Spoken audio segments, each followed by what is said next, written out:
Meu nome é Brooke e agora tenho 27 anos. Mas esta história começa no nosso bairro de classe média em Ohio, onde minha infância desmoronou. Meu padrasto, Harrison, usava cinto, e o filho dele tinha problemas com direitos. Quando eu tinha 16 anos, me recusar a ser servo de Tyler me rendeu vergões que levaram semanas para cicatrizar. Naquela noite, tomei uma decisão que mudou tudo.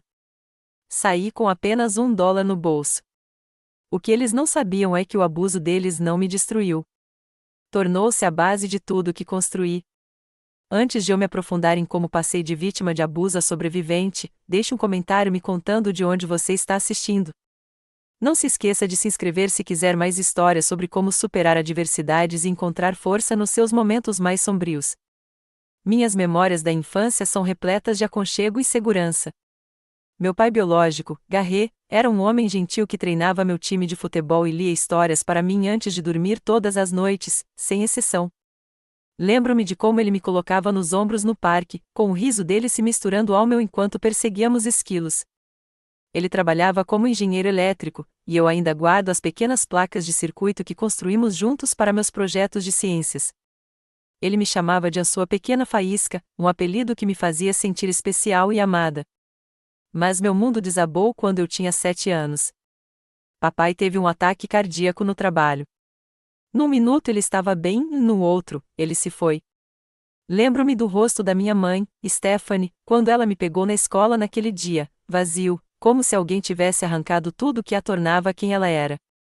Durante meses, nossa casa parecia estar submersa. Os movimentos eram lentos e os sons abafados. Mamãe chorava à noite quando pensava que eu estava dormindo. Eu a encontrava olhando fotos, mexendo nas roupas do papai que ainda estavam penduradas no armário. Estávamos à deriva, só nós dois, tentando descobrir como ser uma família de dois. Então, Harrison entrou em nossas vidas. Ele era colega de trabalho da minha mãe na seguradora e, no começo, era apenas o homem que nos trazia caçarolas e se oferecia para cortar a grama. Ele tinha um filho chamado Tyler, que tinha 13 anos quando eu tinha 10. Harrison parecia simpático, contando piadas que faziam a mamãe rir pela primeira vez em meses. Fiquei grata por isso, mesmo que seu sorriso nunca alcançasse seus olhos quando ele olhava para mim. Eles se casaram apenas 8 meses após a morte do meu pai. O casamento foi pequeno, nada parecido com as fotos que eu tinha visto do casamento dos meus pais, com o vestido branco esvoaçante e o jardim florido. A mãe usava um terno bege, e Harrison ficava olhando o relógio durante a cerimônia. Tyler ficou ao lado do pai, com uma expressão entediada e revirando os olhos sempre que o pastor falava sobre amor e compromisso. Você vai ter um irmão agora, mamãe me disse na noite anterior ao casamento, com a voz radiante de entusiasmo forçado. Não vai ser legal? Mas Tyler nunca se interessou em ser meu irmão. Desde o começo, ele deixou claro que eu era um incômodo, um obstáculo entre ele e a atenção do pai. Ele era alto para a idade, tinha o mesmo queixo quadrado de Harrison e um sorriso irônico permanente que me deixava desconfortável. No começo, Harrison tentou me conquistar. Ele me trouxe bonecas e doces, perguntou sobre a escola com interesse exagerado. Eu fui educado porque isso deixava minha mãe feliz. Mas havia algo errado na atenção dele, como se ele estivesse me estudando em vez de me conhecer. Que menininha séria, ele dizia, dando uma batidinha no meu nariz. Você deveria sorrir mais, Brooke. Garotas bonitas deveriam sorrir. 6 meses depois do casamento, nos mudamos de nossa aconchegante casa de 3 quartos para uma casa ampla em Wildwood Heights, um bairro onde os gramados eram perfeitamente aparados e os carros nas entradas de veículos custavam mais do que todo o meu dinheiro para a faculdade.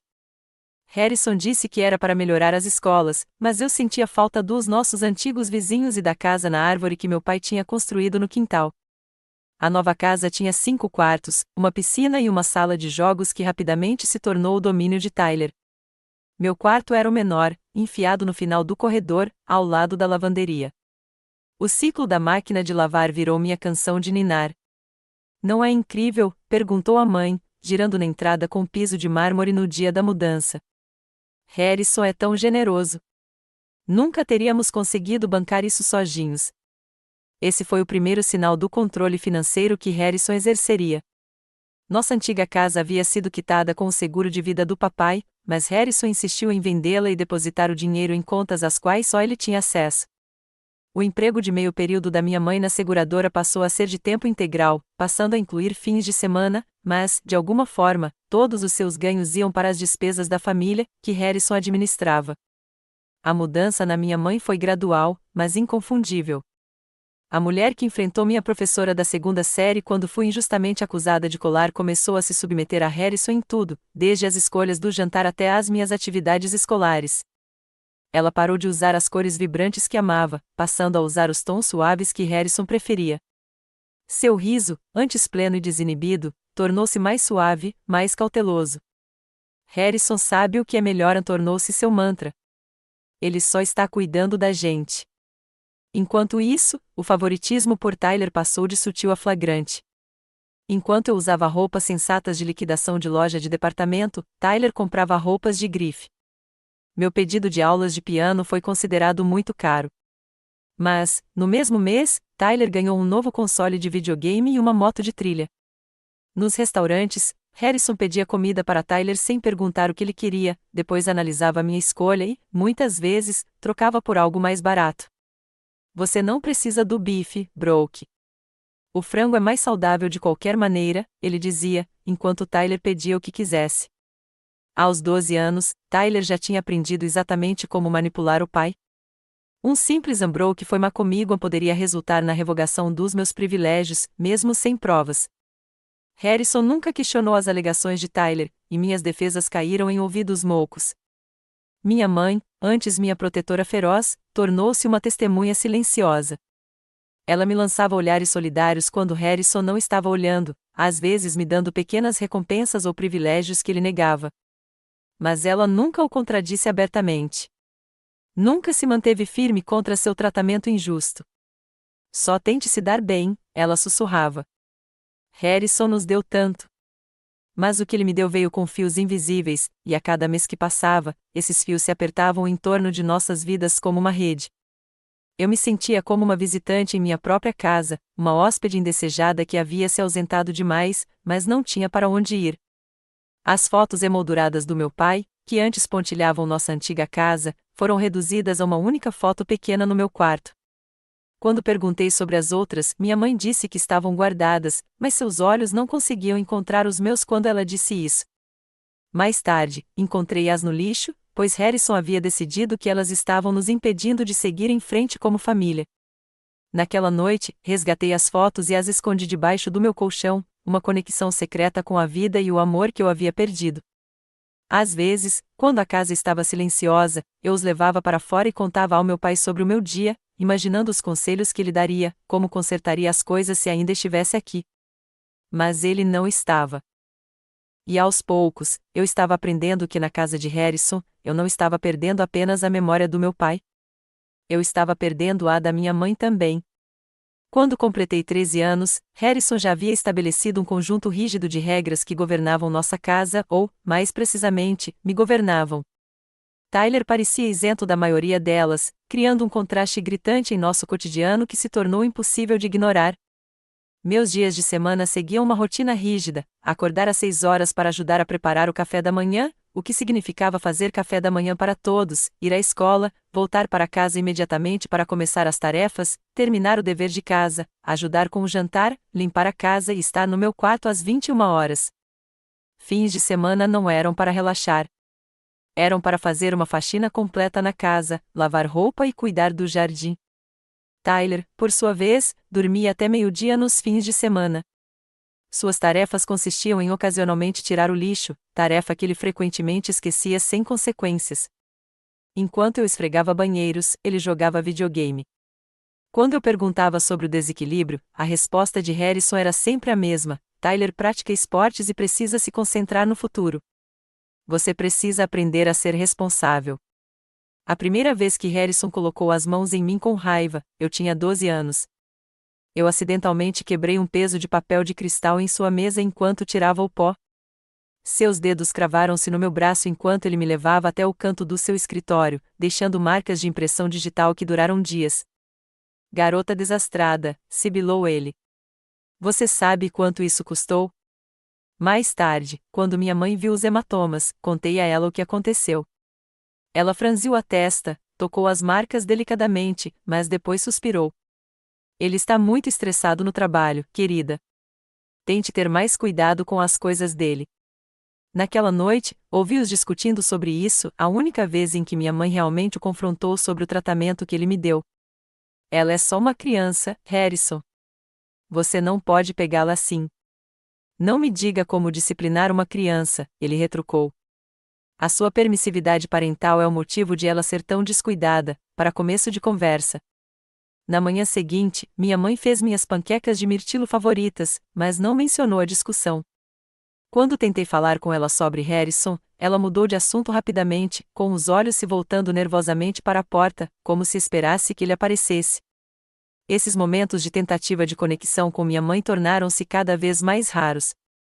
Harrison parecia ter um sexto sentido para quando estávamos tendo uma conversa particular, aparecendo de repente para interromper com alguma tarefa que exigia atenção imediata. Stephanie, preciso que você dê uma olhada nesses papéis do seguro ou Unbroke. Eu não disse para você limpar o filtro da piscina? Aos 14 anos, o cinto já fazia parte do nosso vocabulário doméstico. Ele ficava pendurado no escritório de Harrison, uma tira de couro marrom com uma fivela prateada que brilhava sob as luzes do teto. No começo, ele nunca usou. Não precisava. A ameaça já era suficiente. Não me faça pegar o cinturão, Brooke, ele dizia quando eu questionava suas decisões ou me defendia. Na primeira vez que ele disse isso, minha mãe engasgou. Mas na quinta vez, ela apenas desviou o olhar. Seu silêncio e aceitação eu não conseguia entender. A escola se tornou meu santuário.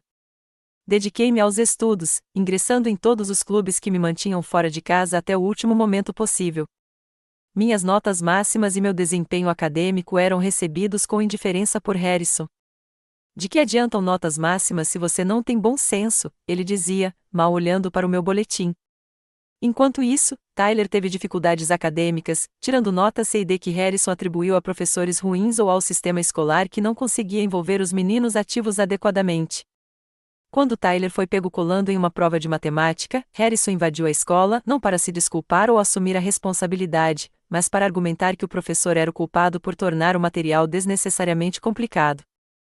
Minha única amiga de verdade durante esse período foi Alison Patel, uma garota quieta da minha turma de inglês avançado que compartilhava meu amor por livros.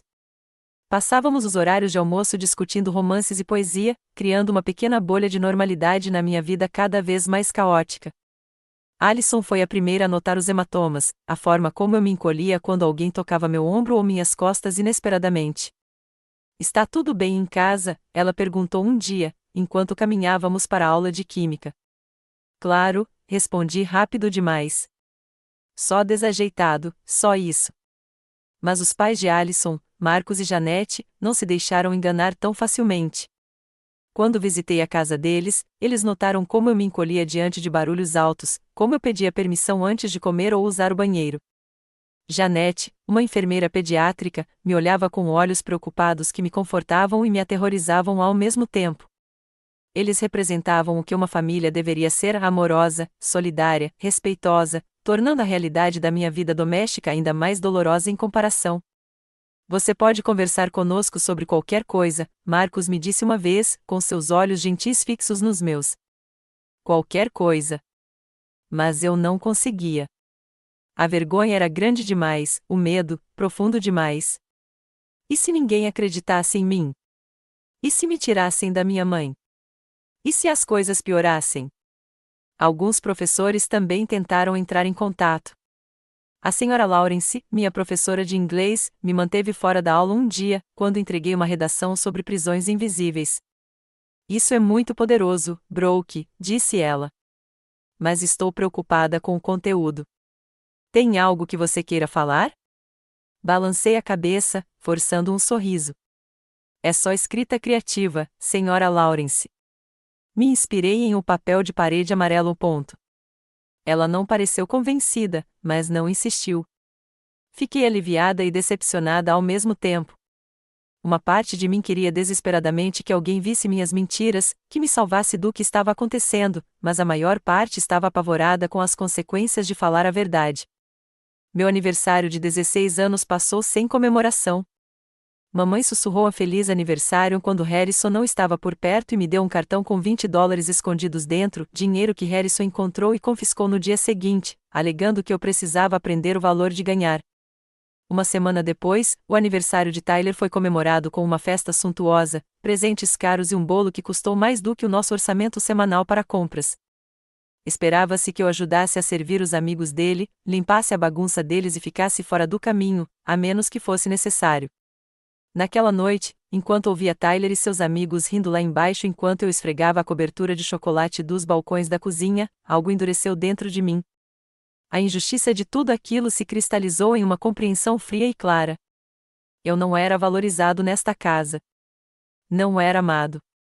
Era tolerado na melhor das hipóteses, e ressentido na pior.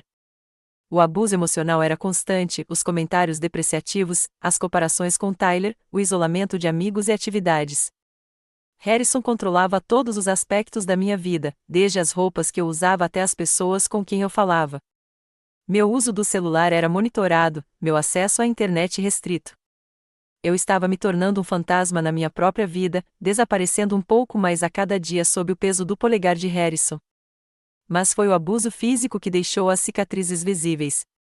Os agarrões se transformaram em empurrões, os empurrões em tapas. Cada incidente era seguido por explicações que induziam a culpa. Olha o que você me fez fazer, ou se você tivesse ouvido, isso não aconteceria. As respostas da minha mãe ficavam mais patéticas a cada incidente. Ele não fala sério, ela dizia, ou não é tão ruim quanto parece. Às vezes, ela chorava e prometia que as coisas melhorariam, mas nunca melhoravam. Seus olhos, antes brilhantes de vida e amor, tornaram-se opacos e esquivos, incapazes de testemunhar o que ela não conseguia impedir.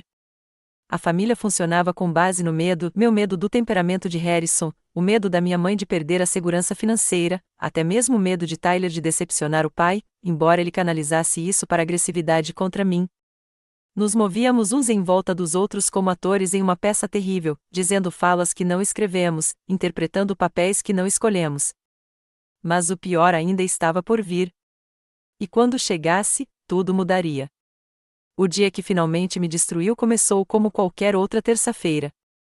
Acordei às 6 horas, preparei o café da manhã para a família e peguei o ônibus para a escola com uma fome lancinante no estômago. Harrison reclamou que os ovos estavam cozidos demais e jogou minha porção no lixo como punição. A escola ofereceu o descanso de sempre. Tirei nota máxima em uma prova de cálculo, discuti Jane Austen na aula de inglês e almocei com Alison planejando nosso projeto de pesquisa sobre o sufrágio feminino. Por algumas horas, fui apenas uma adolescente normal com preocupações normais, notas, amizades, o futuro. A normalidade foi quebrada no momento em que abri a porta da frente, às 15h45. O som de risadas masculinas e o cheiro de pizza me atingiram simultaneamente. Tyler recebeu amigos em casa, 5 garotos do seu time de beisebol esparramados pela nossa sala de estar, cercados por caixas de pizza abertas, latas de refrigerante e sacos de salgadinhos. A mesa de centro estava grudenta de bebidas derramadas, e chuteiras enlameadas haviam deixado marcas no carpete que eu havia aspirado naquela manhã. Tyler ergueu os olhos quando entrei, com um sorriso irônico no rosto. Aos 18 anos, ele havia se tornado um espelho do pai, tanto na aparência quanto no comportamento, ombros largos e bonito no sentido convencional, mas com olhos frios que eram mais calculistas do que compreensivos. Finalmente, disse ele em voz alta. Gente, essa é a meia-irmã de quem eu estava falando. Tentei passar por eles em direção à escada, mas Tyler gritou, Ei, precisamos de bebidas e daquelas asas apimentadas que o papai pediu. Estão na cozinha. Tragam-nas aqui. Parei, minha mochila pesada com livros didáticos e tarefas para amanhã. Tenho lição de casa, eu disse. Pegue você mesmo. Um dos amigos riu baixinho, mas o rosto de Tyler se fechou. Papai disse que você tem que ajudar quando eu recebo amigos. Não sabia que você ia receber amigos, respondi, o cansaço me deixando mais ousada do que o normal. E tenho 3 trabalhos para entregar amanhã. Não é problema meu, Tyler deu de ombros. As asas estão esfriando. Algo dentro de mim estalou. Depois de um dia sendo elogiada pela minha inteligência e tratada com respeito por professores e colegas, voltar a ser a criada do Tyler parecia insuportável. Não sou sua empregada, eu disse, baixinho, mas com firmeza. Vou fazer minha lição de casa. Quando me virei para sair, Tyler pegou o celular. Tudo bem, vou contar para o papai que você está sendo um underline de novo. Continuei subindo as escadas, tentando ignorar o aperto no estômago. As reclamações de Tyler para Harrison sempre resultavam em punição, mas eu precisava desesperadamente terminar minhas tarefas. Talvez Harrison chegasse tarde em casa. Talvez desta vez ele ouvisse o meu lado. 2 horas depois, a porta da frente bateu com força suficiente para sacudir os quadros na parede do meu quarto. Passos pesados ecoaram escada acima, e eu soube imediatamente que Tyler tinha mesmo mandado uma mensagem para o pai. Rapidamente salvei minha redação de inglês e me preparei. Harrison não bateu. A porta se abriu de repente, batendo na parede com um estrondo que me fez pular. Seu rosto estava todo vermelho, a gravata afrouxada, mas ainda pendurada no pescoço como uma corda. O que é isso que ouvi sobre você se recusar a ajudar seu irmão? Ele perguntou, com a voz enganosamente baixa. Eu tinha lição de casa, expliquei, apontando para o meu laptop. 3 tarefas para entregar amanhã. Eu só precisava. O que você precisa, Harrison me interrompeu, é aprender a respeitar. Tyler recebeu amigos. Amigos importantes. O filho do treinador estava lá. E você o envergonhou. Envergonhou esta família. Eu não. Não me interrompa, ele rugiu, me fazendo encolher contra a mesa. Você mora na minha casa, come a minha comida, usa roupas que eu pago e não consegue nem fazer as coisas mais simples que lhe pedem. Eu faço tudo por aqui, eu disse, com a voz embargada. Eu cozinho, eu limpo, eu tiro nota máxima. O Tyler não faz nada. E você? A comparação com o filho foi um erro meu. O rosto de Harrison se contorceu de raiva enquanto ele desabotoava o cinto, deslizando pelas alças da calça com um chiado de couro que assombraria meus pesadelos por muitos anos. Levante-se, ordenou ele. O medo me imobilizou na cadeira. Por favor, sussurrei. Desculpe. Vou ajudar agora. É tarde demais para isso. Levante-se. Enquanto me levantava, trêmula, vi minha mãe na porta atrás dele, com o rosto pálido e uma das mãos cobrindo a boca. Mãe, implorei. Por favor. Seus olhos encontraram os meus, cheios de lágrimas e algo pior, resignação. Ela fez um pequeno gesto de impotência com as mãos antes de falar. Harrison, talvez pudéssemos deixá-la de castigo desta vez. Fique fora disso, Stephanie, Harrison retrucou, sem se virar. Ela precisa aprender. O primeiro golpe me atingiu nas costas, a dor foi tão aguda e repentina que eu nem consegui gritar. O segundo atingiu meu ombro, o terceiro, a parte de trás das minhas coxas. Contei 6 chicotadas no total, cada uma pontuada pela respiração ofegante de Harrison e meus soluços abafados. Quando terminou, ele enrolou o cinto no punho, respirando pesadamente como se tivesse se esforçado. Nada de jantar esta noite, anunciou ele. Talvez a fome melhore sua atitude. Ao se virar para sair, dirigiu-se à minha mãe, que ainda estava imóvel na porta. Certifique-se de que ela fique aqui. Não quero ver a cara dela de novo esta noite. A mãe assentiu em silêncio, com os olhos baixos. Quando Harrison passou por ela, ela pareceu encolher fisicamente, ficando menor para evitar o contato com ele.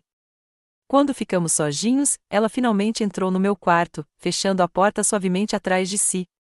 Deitei-me de bruços na cama, cada respiração enviando novas ondas de dor pelo meu corpo. Deixe-me ver, ela sussurrou, levantando delicadamente a parte de trás da minha camisa.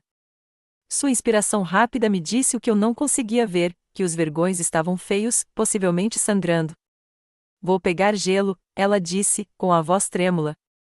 Por que você não o impediu? Perguntei, e a pergunta que eu vinha segurando há anos finalmente escapou. As mãos da mãe pararam. Você não o entende, Brooke. Harrison, ele sustenta a gente. Precisamos dele. Não, não temos, respondi, estremecendo ao me sentar para encará-la. Papai nos deixou a casa. Você tem um emprego. Estávamos bem antes dele. É complicado, murmurou ela, sem conseguir me olhar nos olhos. Às vezes, na vida, precisamos fazer concessões. Compromissos, repeti, incrédula. Ele acabou de me bater com um cinto. Fala mais baixo, sibilou ela, olhando nervosamente para a porta. Você só vai piorar as coisas. Naquele momento, olhando para os olhos assustados da minha mãe, percebi uma verdade devastadora: ela jamais me protegeria de Harrison. Seja por medo, dependência financeira ou alguma crença equivocada de que era isso que merecíamos, ela escolheu seu caminho, e isso não incluía me defender. Depois que ela saiu para pegar gelo, ouvi-os discutindo lá embaixo.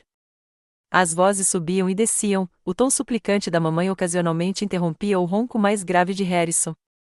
Esforcei-me para ouvir, com a esperança vacilante de que talvez ela finalmente estivesse me defendendo. Ela é só uma adolescente, ouvi minha mãe dizer. O cinto foi demais, Harrison. Não me diga como discipliná-la, ele retrucou. É por causa da sua paparicação que ela é tão desrespeitosa. Se meu pai tivesse me pegado respondendo daquele jeito. Ela não é sua filha, a voz da minha mãe estava mais alta agora, mais corajosa do que eu ouvia há anos. Houve uma pausa, e então a voz de Harrison, mortalmente baixa. Não, ela não está. E isso está ficando cada vez mais claro. Outra pausa, e então a voz da mãe novamente, desanimada e derrotada. Desculpe. Eu não quis dizer, claro que você é o pai dela agora. Vá levar o gelo para ela, se for preciso, disse Harrison, com desdém. Mas lembre-se de quem paga as contas desta casa, Stephanie. Lembre-se de como era sua vida antes de mim.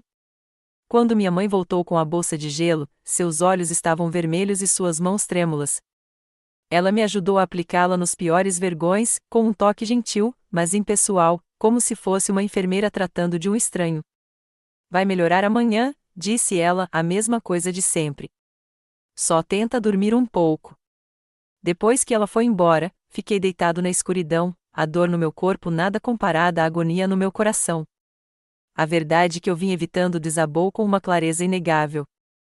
Ninguém viria me salvar. Nem minha mãe, nem um professor, nem alguma figura de autoridade que magicamente reconheceria meu sofrimento. Se eu quisesse sobreviver, teria que me salvar. Naquela noite, enquanto a casa ficava silenciosa e as marcas nas minhas costas pulsavam no ritmo do meu coração, tomei uma decisão que mudaria o curso da minha vida. Eu deixaria esta casa, esta prisão de medo e dor.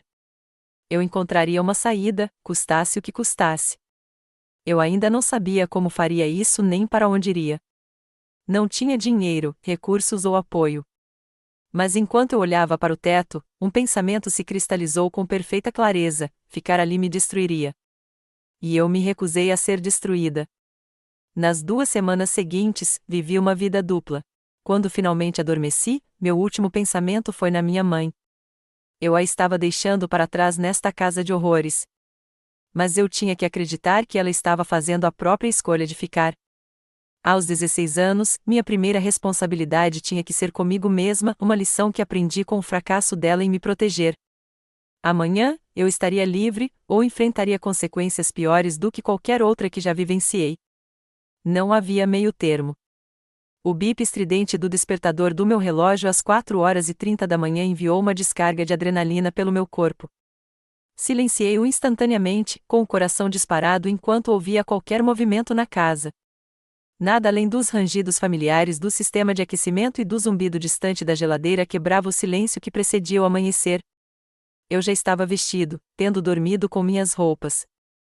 A mochila que eu havia preparado estava pronta ao lado da minha cama, contendo tudo o que eu poderia levar em segurança, o que não era muita coisa. Minhas mãos tremiam enquanto eu fechava o zíper da minha jaqueta e colocava a bolsa no ombro, seu peso um fardo e um lembrete de quão pouco eu realmente possuía. $61 no meu bolso. Um punhado de documentos comprovando minha existência.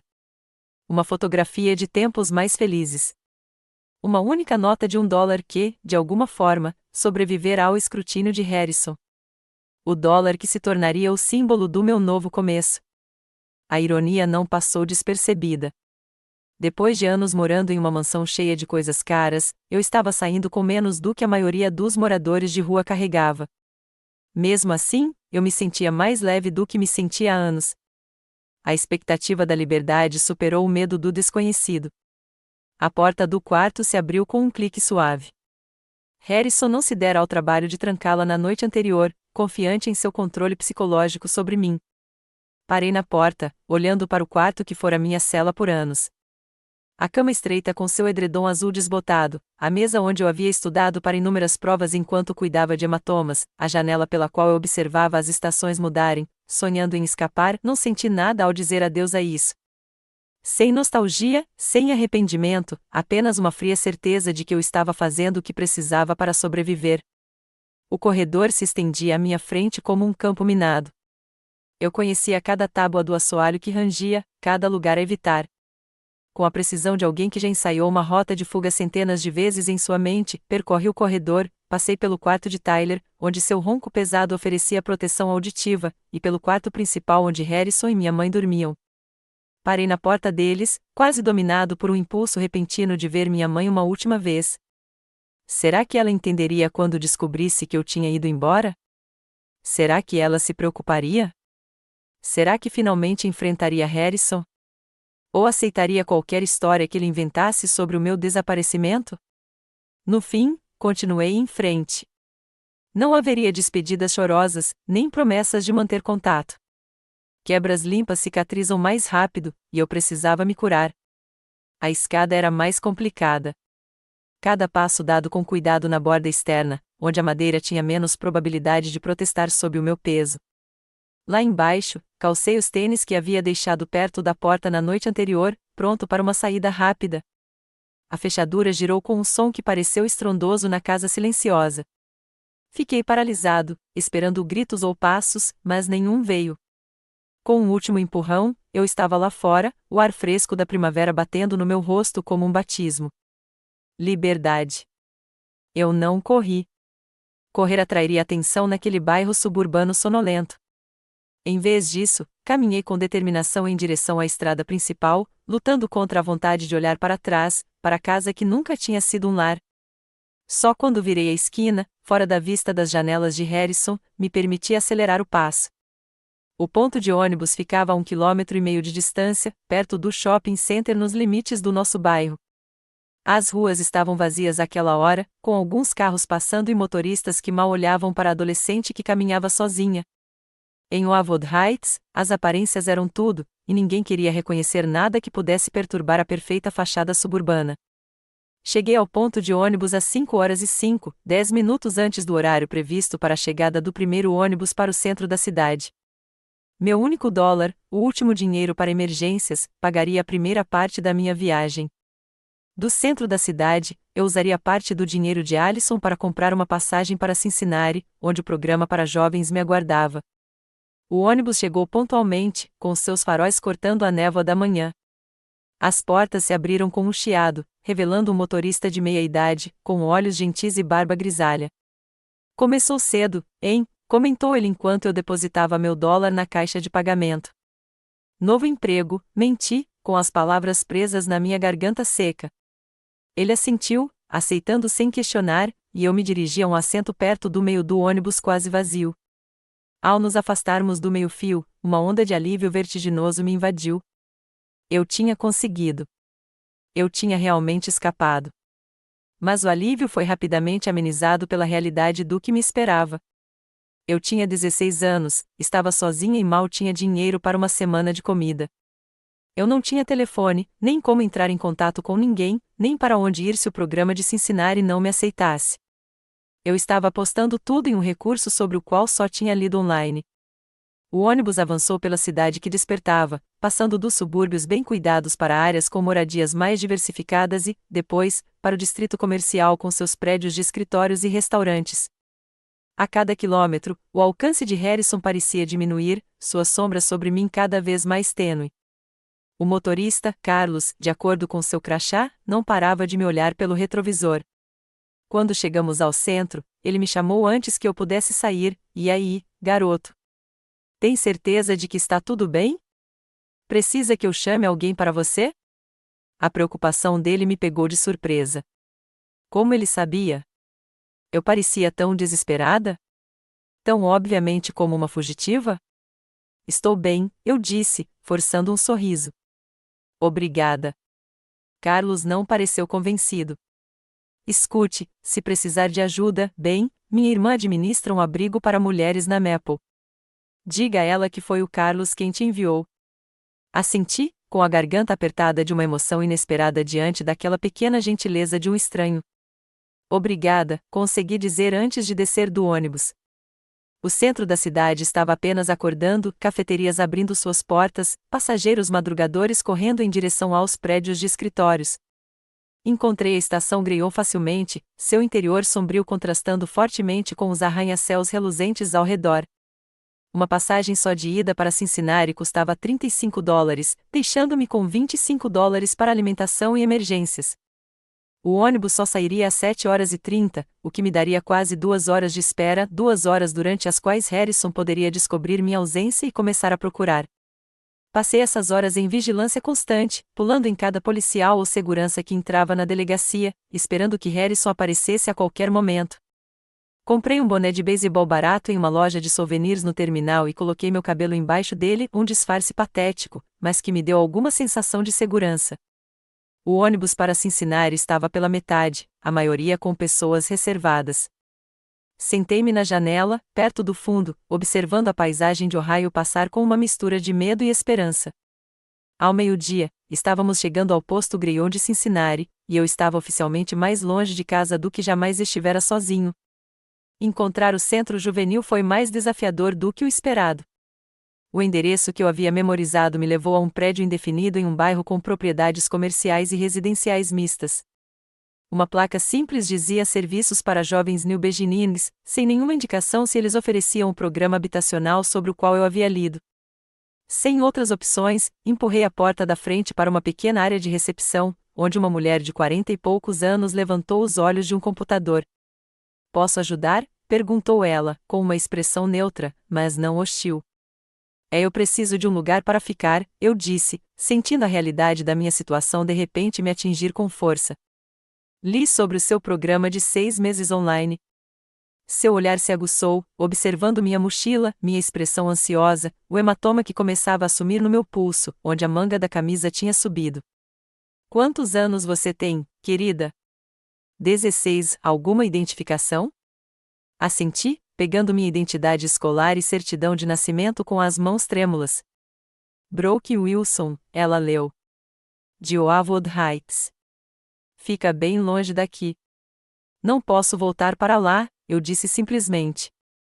Ela assentiu, sem insistir em detalhes ainda. Sou Melissa Taylor. Sou assistente social aqui. Por que você não vem ao meu escritório para conversarmos sobre suas opções? O escritório de Melissa era pequeno, mas confortável, com posters motivacionais nas paredes e uma mesa abarrotada de arquivos e fotos de família. Ela me ofereceu água e uma barra de granola, que aceitei com gratidão, percebendo de repente que não havia comido nada desde o jantar da noite anterior. O programa residencial existe, ela explicou depois que tive a chance de comer, mas há um processo de admissão. Precisamos do consentimento dos pais para menores, a menos que haja casos documentados de abuso ou negligência. Meu coração apertou. Ele nunca vai consentir. E se você entrar em contato com ele, ele simplesmente virá me buscar. Parei, incapaz de expressar meus medos. Quem virá te buscar, Brooke? Melissa perguntou gentilmente. A barragem se rompeu. Anos de medo, dor e raiva reprimidos se derramaram enquanto eu contava tudo a ela, a escalada gradual do controle de Harrison, o abuso físico, a falha da minha mãe em me proteger, o incidente do cinto que finalmente me levou a fugir. Mostrei a ela os vergões que desapareciam nas minhas costas, ainda visíveis 2 semanas depois. Melissa ouviu sem interromper, tomando notas e ocasionalmente fazendo perguntas esclarecedoras. Quando terminei, ela se inclinou para a frente, com uma expressão grave, mas gentil. O que você descreveu é abuso infantil grave, Brooke. Por lei, tenho que denunciar isso ao Serviço de Proteção à Infância. Eles vão abrir uma investigação. Eles vão me mandar de volta? Perguntei, com o terror subindo pela minha garganta. Não imediatamente, não. Dadas as evidências físicas e a natureza das suas alegações, podemos colocá-lo em um alojamento de emergência enquanto a investigação prossegue. Ela fez uma pausa. Mas quero ser honesta com você. Esses casos podem ser complicados. Sem testemunhas ou relatórios anteriores, pode ser que a sua palavra seja contra a dele. A realidade da minha situação desabou sobre mim. Eu havia escapado fisicamente, mas legalmente ainda estava ligada a Harrison e à minha mãe. Eu era menor de idade, um dependente com direitos e recursos limitados. O que acontece agora? Perguntei, com a voz baixa. Primeiro, encontraremos um lugar seguro para você dormir esta noite. Depois, amanhã, preencheremos os relatórios oficiais e iniciaremos o processo para determinar sua colocação de longo prazo. A voz de Melissa era profissional, mas compassiva. Não vai ser fácil, Brooke. Mas você não está mais sozinha. Naquela noite, dormi em um abrigo para jovens conectado ao New Beginnings, um dormitório com outras 3 meninas, cada uma com suas próprias histórias de desestruturação familiar, abuso ou negligência. A cama era estreita e o travesseiro fino, mas foi o sono mais tranquilo que tive em anos, livre do medo de Harrison aparecer na minha porta.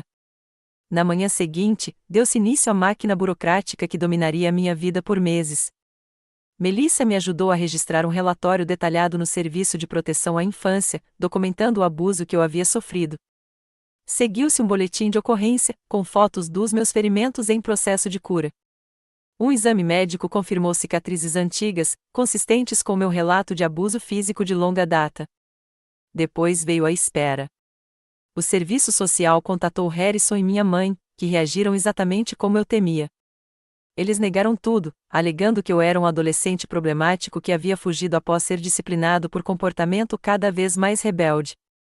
Harrison aproveitou sua posição na comunidade, empresário de sucesso, doador generoso para instituições de caridade locais, treinador de programas de golfe para jovens, para se retratar como um padrasto preocupado lidando com uma criança ingrata e difícil.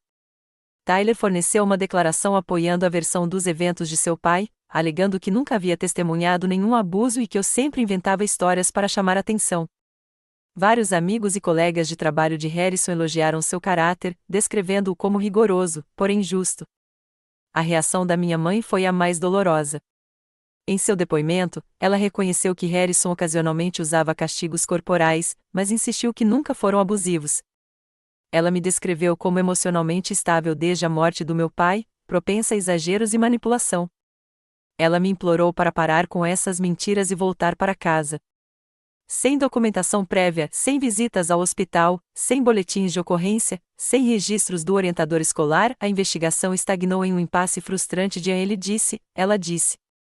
Os vergões nas minhas costas já tinham desaparecido, deixando apenas minha palavra e a documentação da assistente social sobre os ferimentos que poderiam, como o advogado de Harrison sugeriu, ter sido sofridos durante minha saída não autorizada de casa. 6 semanas após minha fuga, o caso foi considerado inconclusivo devido à insuficiência de provas. Harrison e minha mãe foram obrigados a frequentar aulas de parentalidade, e qualquer retorno à casa deles incluiria visitas regulares de um assistente social, mas nenhuma acusação criminal foi apresentada. Sentei-me no escritório de Melissa enquanto ela me dava a notícia, sentindo uma dormência que não tinha nada a ver com o ar-condicionado. O que acontece comigo agora? Perguntei, e a pergunta se tornou meu mantra. Você tem opções, Melissa me garantiu. Você pode voltar para casa com monitoramento, ou pode solicitar uma colocação alternativa, um lar temporário, possivelmente, ou residência contínua em um lar coletivo até os 18 anos. Não vou voltar, disse eu imediatamente. A ideia de viver sob o teto de Harrison novamente, mesmo com visitas ocasionais de uma assistente social que podia ser encantada como todo mundo, me deixava fisicamente doente. Achei que você diria isso. Melissa deu um sorriso triste. A boa notícia é que garantimos uma vaga para você em nosso programa de moradia transitória. Não é o programa original de 6 meses, mas uma opção de longo prazo para adolescentes que não podem voltar para casa, mas não prosperam em lares adotivos tradicionais. Ela explicou o programa, um apartamento residencial supervisionado onde eu moraria com outras 3 meninas da minha idade, frequentando a escola enquanto aprendia habilidades de vida independente. Teríamos toques de recolher e regras, mas também liberdade e responsabilidade gradualmente crescentes. O programa ofereceria aconselhamento, apoio educacional e, eventualmente, assistência para a recolocação profissional. Não era perfeito. Não era a família que eu merecia, nem a justiça que Harrison merecia. mas era segurança, estabilidade e um caminho a seguir que não me levava de volta aos braços do meu agressor. Naquela noite, enquanto eu guardava os poucos pertences que havia acumulado durante minha estadia no abrigo em uma mochila doada, encontrei a única nota de $1 ainda enfiada no forro da minha jaqueta. Alisei-o cuidadosamente e coloquei-o no pequeno diário que Melissa me dera para registrar meus pensamentos. Na primeira página, escrevi: saí com $1, mas ganhei minha liberdade. Isso me torna mais rico do que ele jamais será. O programa de moradia transitória me abrigou em uma casa vitoriana reformada em um bairro tranquilo de Cincinnati. Cada andar continha 2 apartamentos, cada um compartilhado por 2 meninas, com uma consultora residente morando em uma unidade separada no primeiro andar. Minha colega de quarto era Jasmine, uma jovem de 17 anos que havia saído do sistema de acolhimento familiar após várias colocações. Lar, doce lar, disse ela quando nos conhecemos, gesticulando em volta do nosso modesto espaço com 2 camas de solteiro, escrivaninha compartilhada e frigobar. Pelo menos ninguém vai nos bater aqui. A atitude pragmática de Jasmine em relação ao abuso foi chocante no início, mas logo se tornou reconfortante. Ali estava alguém que compreendia sem precisar de explicações, que não se intimidava diante da verdade nem oferecia chavões vazios sobre perdão e cura. Nossos dias seguiam uma rotina estruturada. As manhãs dos dias úteis eram para a escola. Matriculei-me no ensino médio local para concluir o penúltimo ano do ensino médio enquanto Jasmine cursava o ensino médio, GED. As tardes incluíam horas de estudo obrigatórias, aulas de habilidades para a vida e sessões de terapia. As noites eram dedicadas às tarefas domésticas, à preparação do jantar, cozinhávamos em rodízio, e ao tempo livre limitado antes do toque de recolher. As regras do programa pareciam restritivas depois do meu primeiro gostinho de liberdade, mas eu entendia o propósito delas. Aquilo não era uma prisão. Foi uma ponte entre a dependência e a independência, ensinando-nos as habilidades que Harrison ativamente me impediu de aprender. Meu primeiro emprego surgiu 3 semanas depois de me mudar. Frank Wilson, dono de um restaurante local chamado The Early Bird, me contratou como garçom de fim de semana. Apesar da minha idade, eu dizia ter 18 anos, e ele fingia acreditar. O salário era mínimo, mas as gorjetas eram decentes, e Frank provou ser mais do que apenas um empregador. Você me lembra a minha filha, ele me disse um dia, enquanto eu ajudava a se preparar para a correria da manhã. O mesmo olhar determinado nos seus olhos. Onde ela está agora? Perguntei. Faculdade de Direito na Universidade Estadual de Ohio. Trabalhou até a graduação aqui mesmo, neste balcão. Ele sorriu orgulhoso. Ninguém lhe deu nada. Ela mereceu cada centavo. Frank se tornou um mentor inesperado, ensinando-me não apenas sobre atendimento ao cliente e preparação de alimentos, mas também sobre gestão financeira, etiqueta no local de trabalho e autodefesa. Quando confessei minha verdadeira idade meses depois, ele apenas assentiu. Já imaginava. Sua autorização de trabalho parecia perfeita demais. Ele piscou. Seu segredo está seguro comigo. Só continue com essas notas altas. Mantive minhas notas altas, com excelentes resultados acadêmicos, apesar de ter trocado de escola no meio do ano.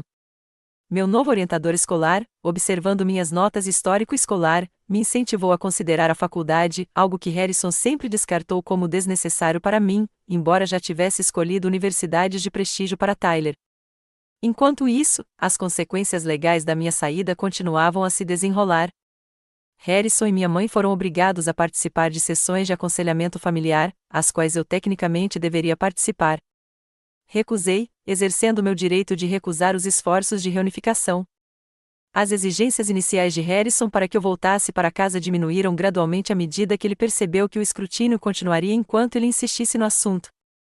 Durante meses após minha partida, minha mãe entrou em contato por meio de Melissa, pedindo para nos encontrarmos.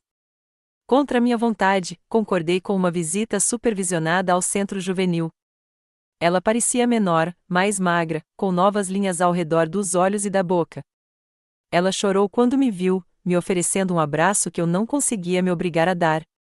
Por favor, volte para casa, disse ela imediatamente. Harrison mudou. Ele está fazendo terapia. Está fazendo aulas de controle da raiva. Ele sente sua falta. Ele admite o que fez comigo? Perguntei. A hesitação dela foi resposta suficiente. Ele reconhece que às vezes era muito duro. Mas Brooke, toda família tem problemas. Podemos resolver isso. Não, mãe. O que aconteceu não foram problemas familiares. Foi abuso. Eu não vou voltar. Para onde você vai? O que vai fazer? Ela perguntou, com a frustração transparecendo na voz. Você tem 16 anos. Precisa da sua família. Eu precisava da minha mãe, respondi baixinho. Precisei dela por anos. Onde ela estava? Ela não tinha resposta para isso. Antes de sair, colocou um envelope na minha mão contendo $300. Ele não sabe, sussurrou. Por favor, pegue. Doei o dinheiro para o fundo de emergência do centro juvenil. Não conseguia explicar, nem para mim mesma, porque não podia ficar com ele, apenas que me sentia contaminada muito pouco, tarde demais, um preço a pagar por anos de sofrimento. Depois daquele encontro, tomei a difícil decisão de interromper todo contato com minha mãe. O terapeuta que eu consultava semanalmente, Dr. Bennett, me ajudou a lidar com a culpa e a dor que essa decisão causou. Estabelecer limites não é punição, explicou ela. É autopreservação. Você pode revisitar essa escolha quando estiver mais forte, quando o contato com sua mãe não ameaçar sua recuperação. Recuperação.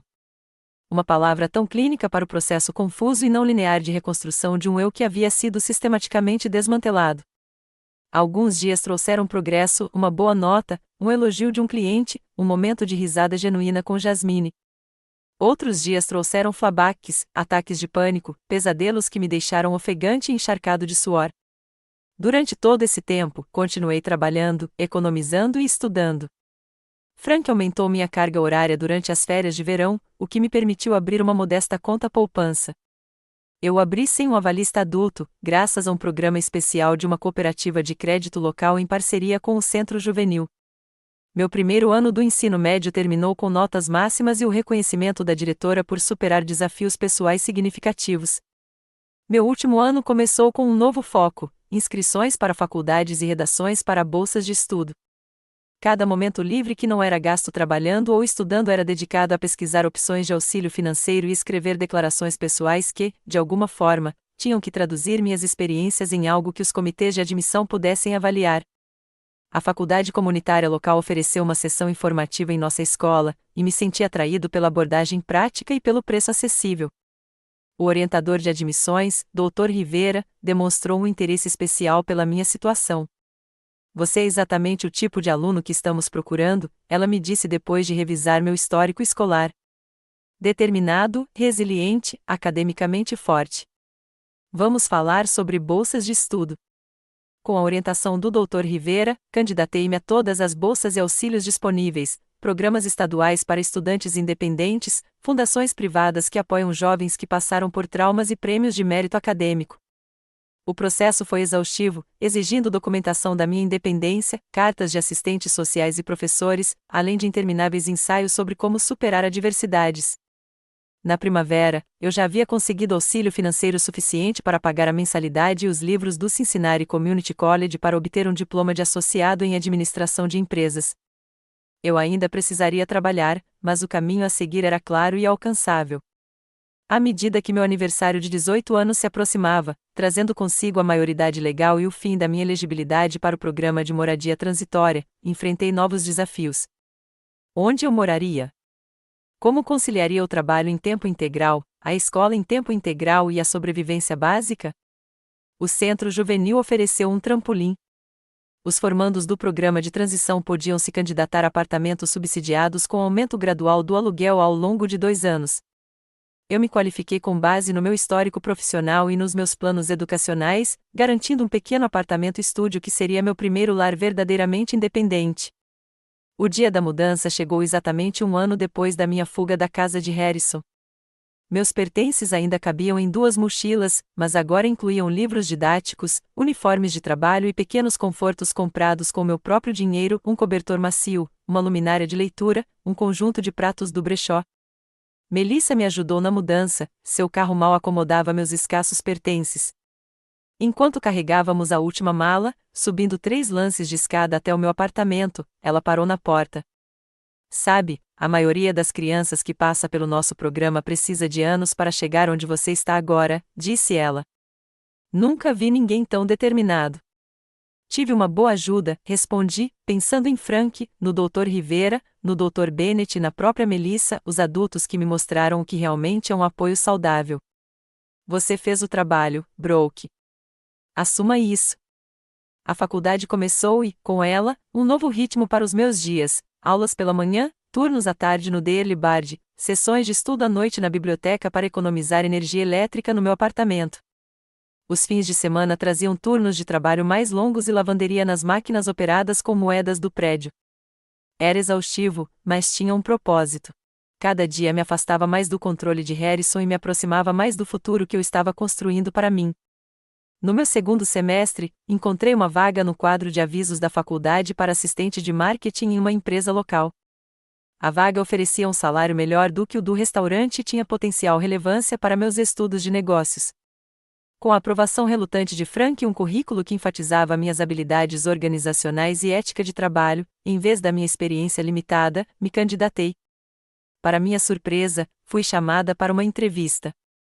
A diretora de marketing, Diane Campbell, era uma mulher de 40 e poucos anos, com um olhar aguçado, que fez perguntas desafiadoras sobre minha capacidade de lidar com o cargo enquanto estudava. Por que eu deveria contratar você em vez de outros 30 candidatos, muitos deles com mais experiência? Ela perguntou sem rodeios. Porque entendo o valor da oportunidade, respondi com a mesma franqueza. Não vou desperdiçar a sua nem a minha. Algo na minha resposta repercutiu nela. Fui contratado para um período probatório de 3 meses, que se transformou em um cargo regular de meio período quando superei as expectativas consistentemente. Diane se tornou outra mentora inesperada, reservando um tempo para explicar conceitos de marketing, envolvendo-me em reuniões com clientes e fornecendo feedback direto, mas construtivo, uma mudança revigorante em relação às críticas arbitrárias de Harrison. Você tem um talento natural para este trabalho, ela me disse depois que ajudei a desenvolver uma campanha de sucesso nas redes sociais para uma empresa local. Já pensou em focar sua formação especificamente em marketing? Com seu incentivo, ajustei meu caminho educacional, fazendo cursos adicionais em marketing, mídia digital e comunicação empresarial. Meu programa de graduação durou 5 semestres em vez de 4, mas o conhecimento especializado foi inestimável no meu trabalho na empresa de Diane. À medida que me aproximava da formatura na faculdade comunitária, Diane sugeriu que eu considerasse continuar para um bacharelado. A Universidade Estadual tem um excelente programa de negócios, e você poderia transferir seus créditos. A empresa se adaptaria ao seu horário de aulas. Não queremos perdê-lo. A ideia parecia impossível no início. Uma universidade de 4 anos custaria significativamente mais do que uma faculdade comunitária, mesmo com créditos transferidos. Mas Diane me apresentou ao programa de parceria corporativa da universidade, que oferecia assistência financeira para funcionários de empresas participantes. Entre esse programa, bolsas de estudo adicionais e minhas economias de 2 anos de orçamento cuidadoso, um diploma de bacharel estava ao meu alcance. Durante todo esse período, a terapia permaneceu uma constante na minha vida. O Dr. Bennett me ajudou a navegar pelas emoções complexas que o sucesso, paradoxalmente, desencadeou: culpa por ter deixado minha mãe, raiva que ainda explodia inesperadamente, medo de que tudo que eu construísse pudesse, de alguma forma, ser tirado de mim. Lidamos com a hipervigilância que me fazia assustar com barulhos altos, com os problemas de confiança que me impediam de formar amizades próximas e com o perfeccionismo gerado por anos de padrões impossíveis. A cura não é linear, ela me lembrava com frequência. E não se trata de esquecer ou mesmo perdoar necessariamente. Trata-se de integração, reconhecer o que aconteceu sem deixar que isso defina o seu futuro. Aos poucos, comecei a construir um círculo social além do trabalho e da escola. Jasmine e eu mantivemos nossa amizade, nos encontrando mensalmente para um café e acompanhando o progresso uma da outra. Entrei para um grupo de estudos para estudantes de marketing, onde conheci Claire e Marcos, que se tornaram meus primeiros amigos de verdade desde Alison. No início, eles não sabiam nada do meu passado, enxergando apenas a aluna capaz e ambiciosa que eu representava para o mundo. Quando finalmente compartilhei partes da minha história com eles, depois de quase um ano de amizade, a resposta deles foi de apoio, sem pena, exatamente o que eu precisava. Isso explica por que você nunca fala em voltar para casa nas férias, disse Claire, apertando minha mão. Este ano, você vem para o dia de ação de graças da minha família. Sem discussão. Aquele dia de ação de graças com a família grande e barulhenta de Claire foi minha primeira experiência de como uma dinâmica familiar saudável pode ser. Os pais dela discutiam ocasionalmente, mas resolviam os conflitos com respeito. Os irmãos dela provocavam uns aos outros, mas se manifestavam quando a ajuda era necessária. Ninguém pisava em ovos. Ninguém controlava a conversa. Ninguém usava o amor como arma. Saí com uma nova compreensão do que havia perdido e do que eu poderia potencialmente criar no meu futuro. Aos 22 anos, concluí minha graduação em administração com especialização em marketing digital. A posição inicial na empresa da Diane evoluiu para uma função de gerente de contas com minha própria pequena carteira de clientes. Meu pequeno apartamento subsidiado deu lugar a um aluguel de um quarto compartilhado com um gato adotado do abrigo local, meu primeiro animal de estimação, algo que Harrison nunca permitiu. Minhas economias, antes medidas em dólares sobrando, cresceram de forma constante. Abri uma conta IRA depois de ler blogs sobre independência financeira, fascinada pelo conceito de construir riqueza do zero. Cada depósito, por menor que fosse, parecia uma vitória sobre o controle financeiro de Harrison. Comprei meu primeiro carro, um Honda usado com alta quilometragem, mas com mecânicos confiáveis, em uma concessionária, negociando o preço para baixo usando as habilidades aprendidas em aulas de administração. O dia em que o tirei da concessionária foi surreal, um símbolo tangível da minha independência, algo que seria inimaginável 5 anos antes. Ao longo desses anos, não tive contato com Harrison ou Tyler. Minha mãe ocasionalmente enviava cartões para o meu antigo endereço no centro juvenil, que Melissa encaminhava quando chegavam. Eu os lia, mas raramente respondia, mantendo os limites que protegiam minha estabilidade arduamente conquistada. Os cartões seguiam um padrão: atualizações sobre notícias da família, sutis sentimentos de culpa pela minha ausência, referências veladas às melhoras de Harrison e, sempre, a mensagem subjacente: volte, perdoe, esqueça, seja a filha que eu a criei para ser. O que ela nunca entendeu foi que eu estava sendo exatamente a filha que ela me criou para ser antes de Harrison, engenhosa, determinada, não disposta a aceitar abusos como preço por pertencer. As mesmas forças que me permitiram escapar e construir uma nova vida foram aquelas que meu pai havia nutrido e minha mãe havia encorajado. Na terapia, trabalhei o luto complexo de perder meus pais, meu pai para a morte, minha mãe para suas próprias escolhas. A doutora Bennett me ajudou a entender que minha mãe era tanto vítima quanto facilitadora, presa em seus próprios padrões de dependência e medo, mas ainda responsável por não proteger seu filho.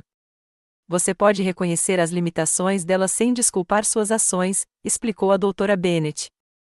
E você pode amar a mãe que ela era e, ao mesmo tempo, aceitar a mãe que ela se tornou. Essa perspectiva me ajudou a responder às suas mensagens ocasionais com atualizações breves e neutras sobre minha educação e trabalho, sem convidar a uma conexão mais profunda nem cortar completamente o frágil elo entre nós.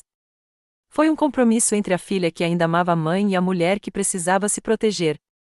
Ao me aproximar do meu aniversário de 23 anos, olhei ao redor do meu pequeno, mas confortável apartamento, para o diploma pendurado na parede, os cartões de visita com meu nome impresso abaixo do logotipo da empresa, o extrato da conta poupança mostrando um saldo que representava milhares de horas de trabalho e sacrifício. Com o único dólar que consegui escapar, construí algo que Harrison nunca poderia tirar de mim, não apenas independência financeira, mas respeito próprio, habilidades profissionais e a consciência de que sobrevivi ao pior e saí mais forte. Naquela noite, peguei o diário que Melissa tinha me dado anos atrás e abri na primeira página, onde aquele único dólar ainda estava entre as páginas, um pouco desbotado, mas intacto. Abaixo da minha entrada original, escrevi: 5 anos depois, ainda sou mais rico do que ele jamais será. Aos 27 anos, minha vida não se parecia em nada com a do jovem de 16 anos assustado que fugira com um único dólar. Fui promovido a estrategista sênior de marketing na empresa, gerenciando as maiores contas de clientes e orientando novos contratados. O negócio paralelo de consultoria que comecei 3 anos antes, inicialmente apenas design de sites para pequenas empresas locais, cresceu e se tornou uma agência boutique de marketing digital com sua própria e modesta lista de clientes. Meu apartamento, antes simples e funcional, agora refletia meu estilo pessoal e minha estabilidade financeira, arte nas paredes, móveis confortáveis, um escritório em casa dedicado ao meu trabalho de consultoria. Eu tinha amigos, colegas e uma rede de relacionamentos de apoio construída com base no respeito mútuo, em vez de medo e obrigação. As cicatrizes psicológicas permaneceram, é claro. Certos sons, um cinto sendo removido, uma porta batendo com força, ainda podiam desencadear pânico momentâneo. Eu mantive um controle cuidadoso sobre meu espaço de vida, minha agenda, minhas finanças, um controle que às vezes se transformava em rigidez. A confiança veio lentamente, conquistada por meio de ações consistentes, em vez de promessas verbais. Mas a terapia me deu ferramentas para lidar com essas respostas, para reconhecê-las como reações normais a experiências anormais, em vez de fraquezas ou falhas. Os flashbacks que antes me paralisavam agora passavam mais rápido, reconhecidos, mas não fortalecidos. Eu estava apresentando em uma conferência regional de marketing em Columbus quando o passado colidiu com o presente de uma forma inesperada. Durante o almoço de networking após minha apresentação sobre estratégia digital para pequenas empresas, um homem se aproximou da minha mesa. Foi uma palestra impressionante, disse ele, estendendo a mão. Tyler Matthews, diretor de vendas da TechSere no Centro-Oeste. Fiquei paralisada, o pãozinho na minha mão subitamente pesado. Seu rosto havia amadurecido, perdendo a suavidade adolescente que eu lembrava, mas os olhos eram inconfundíveis. Os olhos de Harrison, calculistas e ligeiramente frios, mesmo quando sorria. Ele não me reconheceu imediatamente. Por que reconheceria? O imponente executivo de marketing, de terno sob medida, tinha pouca semelhança com o adolescente que atormentara. Meu cabelo estava diferente, minha postura confiante em vez de curvada, minha voz firme em vez de hesitante. Brooke Wilson, respondi, apertando-lhe a mão brevemente. Obrigada pelo elogio. Observei o momento em que o reconhecimento surgiu, o leve arregalar dos olhos dele, o passo instintivo para trás, o rubor subindo pelo seu pescoço. Brooke? Quer dizer, da minha meia-irmã Brooke? Ex-meia-irmã, corrigi calmamente, ciente dos colegas por perto. Faz muito tempo. Tyler parecia genuinamente perturbado, uma expressão que eu nunca tinha visto no garoto que usava o favor do pai como uma arma. Você parece diferente. Isso tende a acontecer em 11 anos. Um silêncio constrangedor se instalou entre nós, repleto de histórias não ditas. Finalmente, Tyler pigarreou. Você teria tempo para um café? Para colocar o papo em dia? Todos os meus instintos gritavam para recusar, para ir embora, para preservar a vida que eu havia construído sem qualquer conexão com o passado. Mas a curiosidade, e talvez o desejo de mensurar exatamente o quanto eu havia evoluído, me levaram a concordar com uma breve reunião após o término das sessões da conferência. Nós nos encontramos no café do saguão do hotel, território neutro com muitas testemunhas. Tyler apareceu sem a bravata típica de conferências, quase nervoso enquanto misturava adoçante no café. Então, ele começou sem jeito, você está indo bem. Sou sim, confirmei, sem dizer mais nada. Que bom. Fico feliz. Eu não sabia o que aconteceu com você depois que você foi embora. Papai Harrison contou para todo mundo que você tinha ido morar com parentes. Não havia parentes, eu disse. Só um abrigo para jovens e depois moradia provisória. Tyler estremeceu. Eu não sabia. Você nunca perguntou. As palavras não eram acusatórias, apenas factuais. Ele olhou fixamente para o café. As coisas desmoronaram depois que você foi embora. Papai começou a beber mais. O negócio estava com problemas. Ele e Stephanie se divorciaram cerca de 3 anos depois. Isso era novidade, embora não particularmente surpreendente. Sem mim como bode expiatório da casa, a disfunção precisaria de novos alvos. Sinto muito por isso, eu disse, surpresa ao perceber que estava falando sério, não por Harrison, mas pela minha mãe, que havia perdido tudo aquilo pelo qual ela me sacrificou para manter. Papai se casou de novo ano passado com uma mulher do clube de golfe dele. O tom de Tyler era amargo. Eu não o vejo muito. Ele parou de pagar as coisas quando eu fiz 21 anos, disse que eu precisava me virar sozinha. A ironia não passou despercebida por mim. Tyler, antes o menino de ouro, agora experimentava uma fração da frieza que Harrison sempre demonstrou por mim. Mas eu não sentia prazer em suas lutas. Nós dois fomos crianças moldadas por um pai tóxico, embora de maneiras muito diferentes. E sua mãe? Perguntou ele. Stephanie, você a vê? Não, eu disse simplesmente. Não estamos em contato. Tyler assentiu, como se isso fizesse todo sentido.